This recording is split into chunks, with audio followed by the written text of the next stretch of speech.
ظاہر سی بات ہے کہ کوئی تقابل ہی نہیں ہے مولا علی کا، کہاں مولا علی اور کہاں یہ سب۔ اب جیسے لوگ ہم سے کہتے ہیں کہ صاحب ہم میں اور آپ میں کوئی زیادہ فرق نہیں ہے، آپ بھی علی کو مانتے ہیں ہم بھی علی کو مانتے ہیں، لیکن جناب ماننے میں فرق ہے کہاں؟ ہمیں معلوم ہے، کیا معلوم؟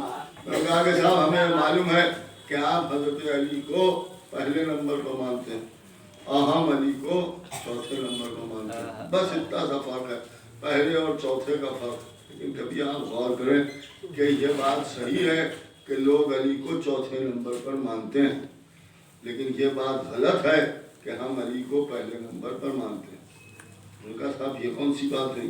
آپ علی کو پہلے نمبر پر نہیں مانتے نا، ہم علی کو پہلے نمبر پر تب مانیں جب دوسرے پر بھی کسی کو مانیں، جب تیسرے پر بھی کسی کو مانیں۔ ہمارا تو معاملہ یہ ہے کہ ہم بس علی کو مانتے ہیں، پہلا اور چوتھا کیا؟ ایک صلوات کو ہے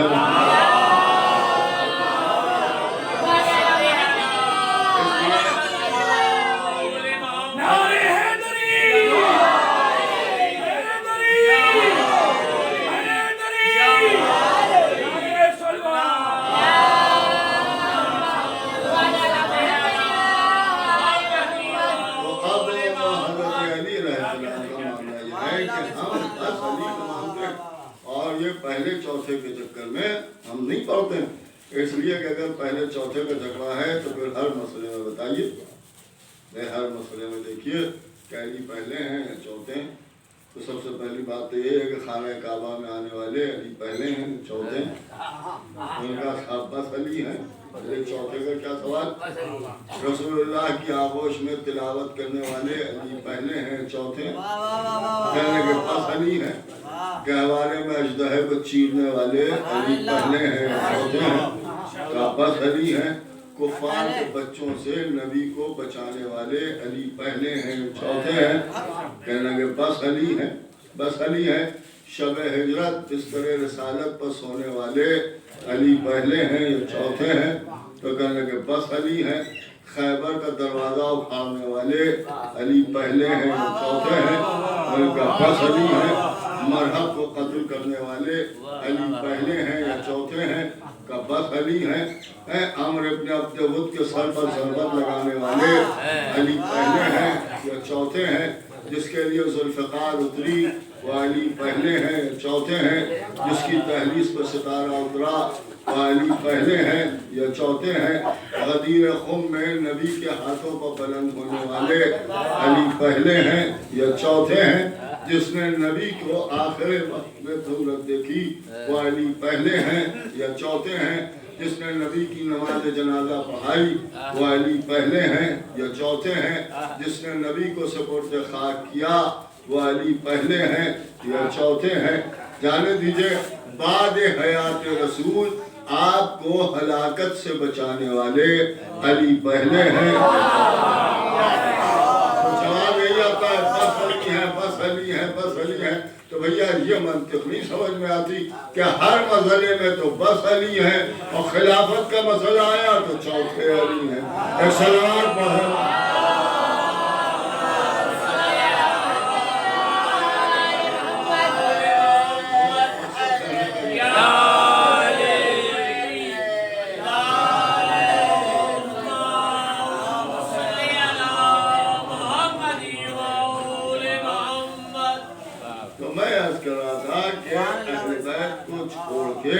اسلام میں کچھ رہ نہیں جاتا، اسلام میں کچھ رہ نہیں جاتا۔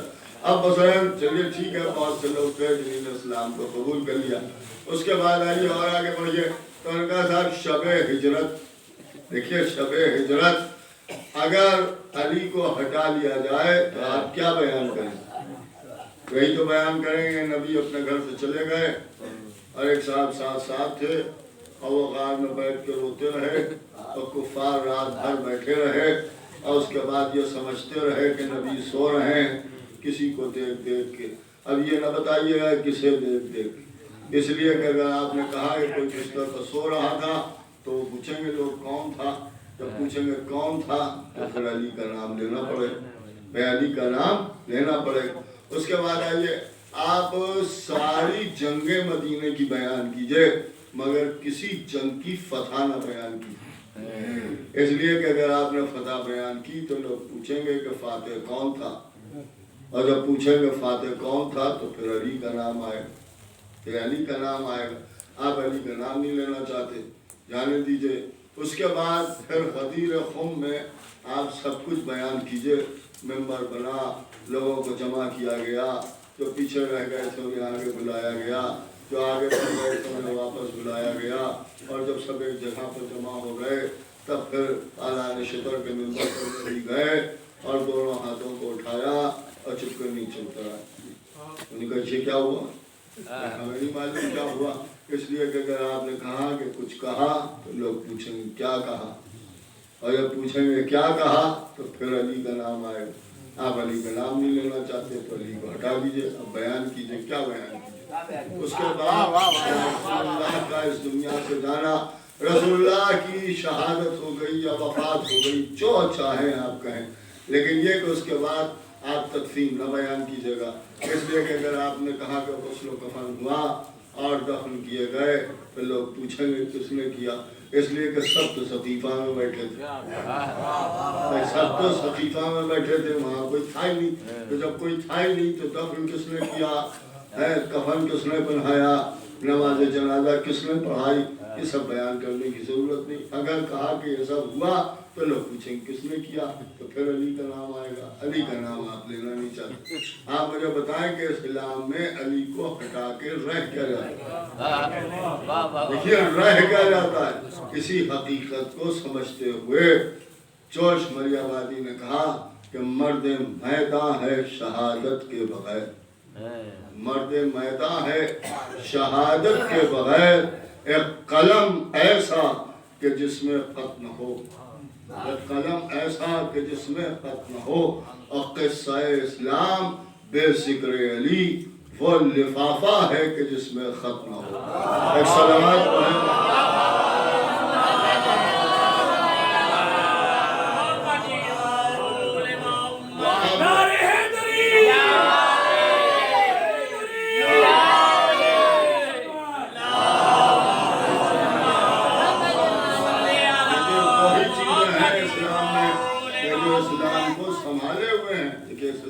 سنبھالے ہوئے ہیں، ایک ذکر مولا علی ہے اور دوسرے ذکر حسین ابن علی، کہ ذکر امام حسین ابن علی ہے، اور شاید یہی وجہ ہے کہ سارا زمانہ جانتا ہے کہ اگر علی ابن ابی طالب کی تیغ نہ ہوتی، ضربت نہ ہوتی تو اسلام سنبھالے نہیں سنبھلتا، اور اگر امام حسین کا سجدہ نہ ہوتا تو اسلام نہیں زندہ رہ سکتا تھا۔ اسی لیے تو شاعر نے کہا کہ اسلام کے دامن میں بس اس کے سوا کیا ہے، ایک ضرب ید اللہی، ایک سجدہ شبیری۔ عزیزوں، امام حسین علیہ السلام کے سجدہ آخر سے اسلام زندہ ہو گیا۔ کیسے زندہ ہو گیا؟